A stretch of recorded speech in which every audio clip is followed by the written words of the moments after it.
Zéro RIR provoque énormément de fatigue pour zéro gain supplémentaire. C'est réel. La fatigue réduit le nombre d'unités motrices que ton système nerveux central peut recruter. On sait que RIR1 ou RIR0, les résultats en termes d'hypertrophie sont similaires. Donc pourquoi vouloir aller à RIR0 si ça va t'accumuler plus de fatigue et ça va t'impacter pour le reste de ta séance? En gros, tu as ton système nerveux central. Le système nerveux central, c'est quoi? C'est ton cerveau, ta moelle épinière. C'est eux qui vont être capables de recruter tes fibres musculaires, tes muscles en gros.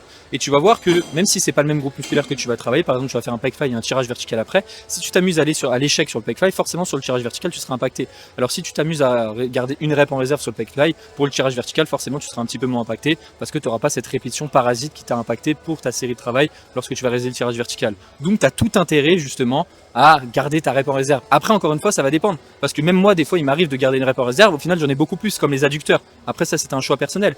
Mais encore une fois, faut faire attention vis-à-vis de ça. Je suis sûr que dans 80% des cas, les personnes pensent être à l'échec, ils ne le sont pas. Donc dis-toi dans ta tête, va à l'échec. Dans tous les cas, tu ne le seras pas parce que t'as pas assez le niveau, t'as pas assez réalisé l'exercice pour déterminer ta proximité à l'échec.